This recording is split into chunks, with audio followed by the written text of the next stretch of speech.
সকল পাপ থেকে আপনি মুক্ত হয়ে যখন রবের দরবারে সিলিন্ডার হয়েছ, আমি রব কথা দিলাম আমি আল্লাহ তাআলা তোমারও জিন্দেগি দুনিয়াদারি আমি আল্লাহ তোমার সহজ করে দিলাম। আমি তোমার দুনিয়াতে কোনো বাধা বিঘ্ন রাখবো না, হায়াতের জিন্দেগিতে কোনো পেরেশানির হালতে তোমাকে ফেলবো না, হায়াতের জিন্দেগিতে তোমাকে অশান্তির মধ্যে রাখবো না, হায়াতের জিন্দেগিতে তুমি কখনো তুমি বিপদে পড়বে না। তুমি অসুস্থ হালত যদিও হও, তোমাকে আমি সুস্থতা দান করে দিব। আজকালকার সমাজে কোনো মা বোন কি নিয়ত করেছে যে করোনা এত বড় একটা পরীক্ষা আমাদের গেল, আমরা টেলিভিশন দেখা বাদ দিয়ে দিলাম, টেলিভিশনটা আজকেই বিক্রি করে দিলাম? করেছে? করে নাই।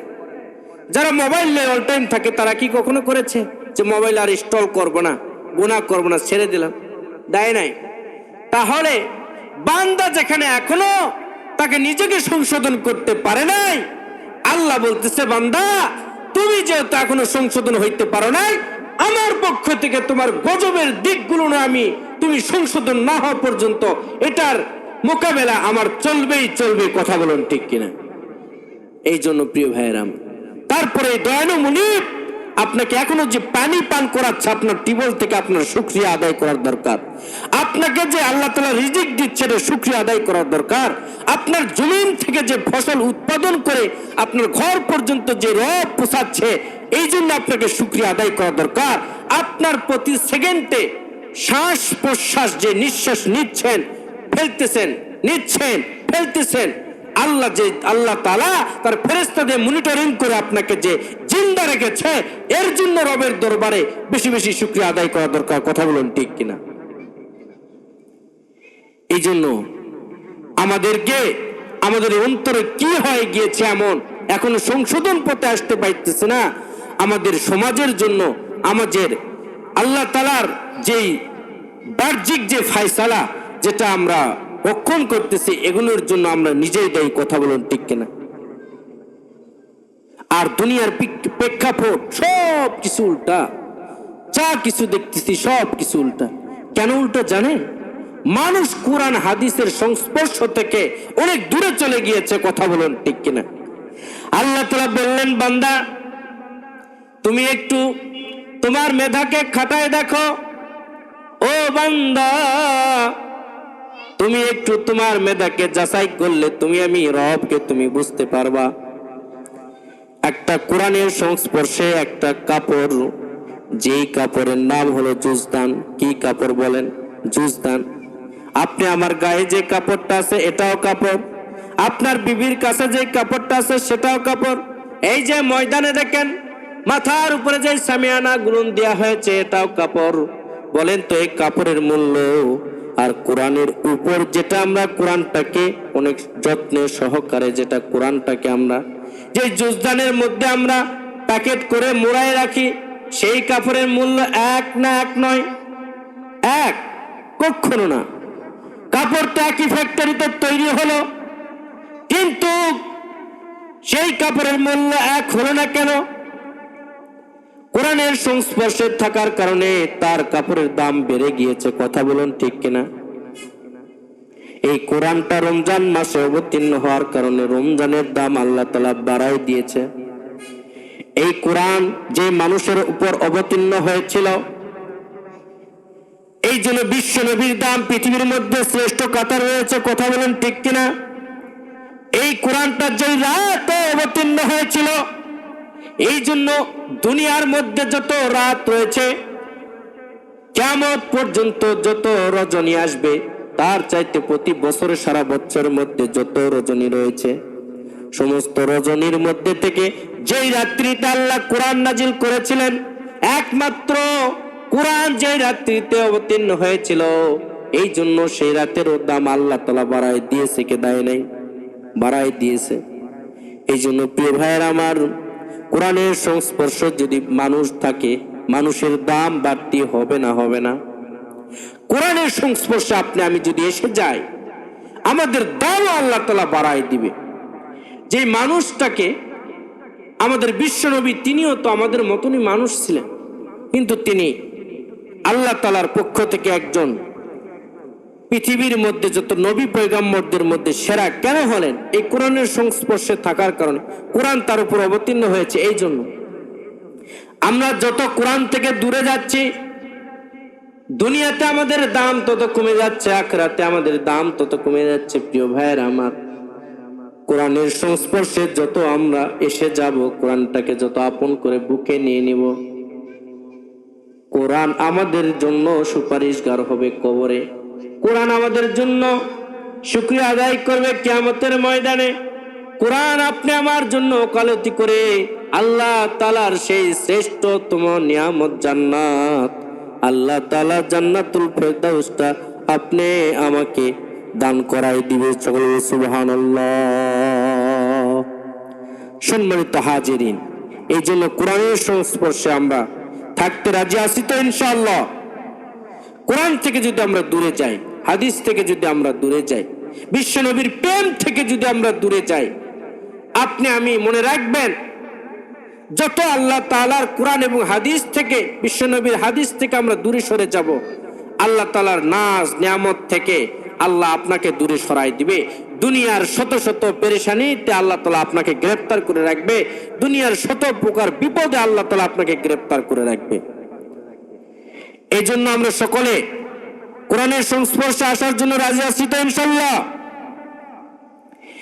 এই জন্য আমি এই বরগাছা, এই গ্রামের সকল মানুষদেরকে বলতে চাই, আজকের যে মাহফিলটা, এটা কোরআনের মাহফিল না কোনো রাজনৈতিক মাহফিল? বলেন, কোরআনের মাহফিল। এই কোরআনের মাহফিল থেকে যারা দূরে থাকবে, আমি মনে করি তারা, বলেন, এরা জান্নাতের নিকটবর্তী হবে না জাহান্নামের নিকটবর্তী হবে? কোরআনের সংস্পর্শে থাকার কারণে কাপড়ের দাম যদি বৃদ্ধি হয়ে যায়, জুজদানের মূল্য যদি বৃদ্ধি হয়ে যায়, কোরআনের সংস্পর্শে রেহেলটাকে মানুষ সুমা খায় আসতে রাখে না, রেহেলটাকে পা দিয়ে এরকম শর্ট মেরে তারপরে রাখে। যে কাপড় দিয়ে আপনি কোরআন শরীফটা মোড়াই দিয়েছেন, এই কাপড়টাকে মানুষ চুমু খেয়ে সম্মান করে অনেক যত্নে রাখে। কথা বলুন ঠিক কিনা? যেই কোরআন শরীফটা আপনি রেহেলে রাখেন, সেই রেহেলটাকে মানুষ বুকে জড়াই ধরে চুম্বন খেয়ে অনেক সদয় ভাবে আপনার রুমের সবচেয়ে সেফটি জায়গাতে আপনি রাখেন। কথা বলুন ঠিক কিনা? এই জন্য প্রিয় ভাইয়েরা আমার, এই কোরআনের মাহফিল আজকে আপনাদের মহল্লায়, আর অত্যন্ত আমলওয়ালা বুজুর্গানে দিনদের মধ্যে থেকে একজন ওয়াইজ আমাদের মাঝে উপস্থিত, অত্যন্ত আমার মহব্বতের একজন হুজুর। তিনি জবানে আল্লাহ তাআলা সুমিষ্টি কণ্ঠ, তার এত মধুর কণ্ঠ আল্লাহ তার দিয়েছেন তাকে, তার কণ্ঠের থেকে আপনারা এত সুন্দর আলোচনা আল্লাহ তাআলা যেন আপনাদেরকে কোরআন হাদিসে শোনার তৌফিক দান করে। আমিও ইনশাল্লাহ শুনবো ইনশাল্লাহ। এই জন্য আর দূরে না থেকে, এই যে কোরআনের আয়োজন যেখানে করা হয়েছে, কোরআন হাদিসের আয়োজন যেখানে করা হয়েছে, অতি তাড়াতাড়ি আমরা ময়দানে চলে আসি। কথা বলুন ঠিক কিনা? এই জন্য একটু তাকবীর আমরা দিতে পারবো তো ইনশাল্লাহ? লিল্লাহে তাকবীর, নারে তাকবীর। আল কোরআনের আলো, কোরআন হাদিসের আলো,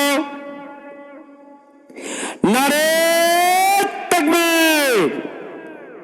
মাশাআল্লাহ মাশাআল্লাহ। সম্মানিত হাজিরিন, আমাদেরকে সকলকে, আমরা যদি জান্নাতে যাইতে চাই, 1 প্ল্যাটফর্মে আসতে হবে। আসার জন্য রাজি আছি তো ইনশাল্লাহ? সামনে কুরবানি নিয়ে একটি ছোট্ট কোরআন শরীফের মধ্যে থেকে একটা ছোট্ট সূরা আপনাদের মাঝে পাঠ করেছি। এই সূরার মধ্যে আল্লাহ তাআলা বলে, বান্দা, আমি আল্লাহ তাআলা তোমাকে হাউজে কাউসার দান করেছি, এবং তোমাকে হাউজে কাউসারের পাশাপাশি তুমি মনে রেখো, তোমাকে সালাতের মাধ্যমে আমি রবের নৈকট্য অর্জন করতে হবে, এবং রবকে রাজি খুশি করার জন্য তোমাকে কুরবানি করতে হবে। কথা বলুন ঠিক কিনা? এই যে কুরবানি এসেছে, কুরবানিটা আমাদের তো কমন বিষয় হয়ে গিয়েছে। কুরবানি মানে একটা কুরবানি, আমরা পশু কিনে নিলাম, জবাই করলাম, গোস্ত কাউকে দিলাম না দিলাম, শরীয়ত সম্মতি বিধানে আমরা গোস্তটা বন্টন করলাম কিনা সেটা জানি না, আমরা কি করে দিলাম, এই কুরবানিটা বক্ষণ করে ফেলে দিলাম, এতেই তো কুরবানি শেষ, তাই না? নো, এতে কুরবানি কি না শেষ না। কুরবানিটা আল্লাহ তাআলা করতে বললেন একমাত্র রবকে রাজি খুশি করার জন্য। এই কুরবানির দ্বারা আল্লাহ তাআলা আপনার পশুটাকেও দেখে না, চামড়াটাকেও দেখে না, এই পশুর রক্ত আল্লাহ তাআলা খায় না। আপনি কত দামের কুরবানি কিনতেছেন এটা আল্লাহ দেখে না। আপনি কি বাবা নেওয়ার জন্য কুরবানি করতেছেন এটা আল্লাহ দেখে না। আল্লাহ শুধু দেখে আপনার তাকওয়াটা, আল্লাহ শুধু দেখে আপনি কিরকম তাকওয়া অর্জন করে রবকে রাজি খুশি করার জন্য কুরবানি করতেছেন। এমন তাকওয়া ভরপুর হৃদয় নিয়ে যদি রবের দরবারে আপনি যদি একটা পশু, হোক না ছোট, হোক না আকারে আপনার দুর্বল, যদি আপনার কম দামি হয় না কেন, সেটা রবের কোনো যায় আসে না। তাকওয়া ভরা হৃদয় নিয়ে যদি রবকে রাজি খুশি করার জন্য যদি আপনি কুরবানি করে থাকেন, আল্লাহ তাআলা নৈকট্য হাসিলের জন্য ইব্রাহিম নবী যেমন তার সন্তানকে আল্লাহ রাস্তায় কুরবানি করে যেই রকম সওয়াব এবং আল্লাহর নৈকট্য হাসিল করেছিলেন, আল্লাহ তাআলা বলছেন, বান্দা তুমিও যদি আমাকে রাজি খুশি করার উদ্দেশ্যে তুমি যদি কুরবানি করতে পারো, আমি আল্লাহ তাআলা সেই রকম ভাবে ইসমাইলের মতো, ইব্রাহিম নবীর মতো আমি তোমার কুরবানির পশুটাকে কবুল করে নেব। কিন্তু আমরা কি করি, আমাদের সমাজের সব ঠিক, আপনার কুরবানি আপনি ক্রয় করেছেন, নিয়ত করলেন না আমি কুরবানি কিনেছি, আমি কোনো হালাল টাকাতে কুরবানি কিনে নেই, আমি পশুটাও ভালো কিনেছি, সব কিনেছি, সব সিস্টেম ঠিক আছে, কুরবানি লালিত পালিত করছেন ভালো, সুদখোরদেরকে কুরবানির মধ্যে আপনি অ্যাক্টিভ করেন নাই, সব ঠিক আছে, পশু ঠিক আছে, সব ঠিক আছে, আপনি কুরবানি জবাই করছেন ঠিক আছে, গোশত আপনি এখন ওজন দিবেন, সেই সময় আপনার তার আগে আপনার চিন্তা ফিকির এসে গিয়েছে যে না আমি কি কুরবানিটা কিনে জিতলাম না ঠকলাম, এই জন্য একবার ওজন একবার হলেও করা দরকার। এইরকম টেন্ডেন্সি নিয়ে যদি লাস্ট ফিনিশিংয়েও যদি আপনি এরকম মন্তব্য নিয়ে কুরবানিটা যদি আপনি ওজন করলেন, দেখলেন ওখানে আপনার কুরবানিটা আসল শেষ। কথা বলুন ঠিক কিনা? কুরবানির যে একটা আসল আপনি যে ফায়দা প্রাপ্ত হতেন, এখান থেকে আপনি বঞ্চিত। কথা বলুন ঠিক কিনা? এই জন্য সম্মানিত হাজিরিন, কুরবানি করতে হবে কাকে খুশি করার জন্য? বলেন, কাকে খুশি করার জন্য? আল্লাহকে রাজি খুশি করার জন্য। আমরা কুরবানি করতে গিয়ে এমন কিছু করব না যাতে আমাদের এত পরিশ্রমের অর্থ দিয়ে আমরা যে একটা কুরবানি করতেছি, এটা শেষ ফিনিশিং পর্যন্ত, বন্টন পর্যন্ত বা বন্টন করার পর পর্যন্ত আমাদের এই কুরবানিটা কোনো উসিলায় আল্লাহ তাআলার দরবারে যেন কবুল হবে না, এরকম যেন না হয়। বুঝতে পেরেছেন?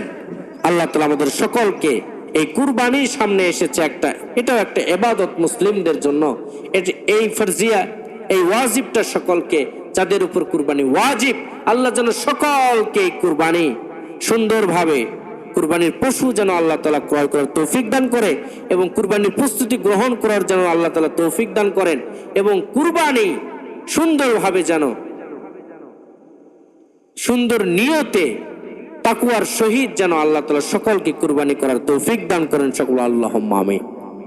সম্মানিত হাজিরিন, অত্যন্ত গরম, দেখেন এই গরমের মাঝে যারা কোরআন হাদিস আপন করে নিয়ে একটু হৃদয়ে তার, চাইলে আপনি এই সময়টাকে অনেক রেস্ট করে বাসার মধ্যে আরাম নিতে পারতেন, কিন্তু আবেগ ভরা মন নিয়ে একটু কোরআনের মহব্বতে, হাদিসের মহব্বতে ময়দানে এসে হুজুরদের একটু কোরআন হাদিসের নসিহত শুনতেন, দেখবেন এই একটু আপনার টাইমকে রবের দরবারে দেওয়ার কারণে আল্লাহ তাআলা আপনার বাহ্যিক পৃথিবীর যত অশান্তির যে টাইমগুলো রয়েছে সেখানে আল্লাহ তাআলা আপনাকে সহযোগিতা করে সমস্ত পরেশানির থেকে আল্লাহ তাআলা আপনাকে মুক্তি দান করে। চিল্লায় বলুন সুবহানাল্লাহ।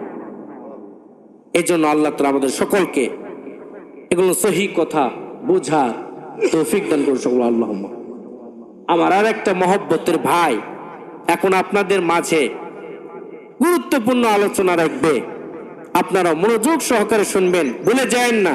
আমাদের মাঝে আমাদের এই মাহফিলের প্রধান আকর্ষণ যিনি, প্রধান বক্তা, প্রধান মেহমান যিনি উপস্থিত রয়েছেন, তিনি আপনাদেরকে হৃদয় নিংড়ানো নসিহত আপনাদেরকে শোনাবে ইনশাল্লাহ। আমরা শোনার জন্য সকলে অতি তাড়াতাড়ি আমরা ময়দানে চলে আসি। এ পর্যায়ে আমাদের মাঝে আমার একজন শ্রদ্ধেয় বড় ভাই, অত্যন্ত তিনিও চমৎকার চমৎকার কথা বলেন ইনশাল্লাহ।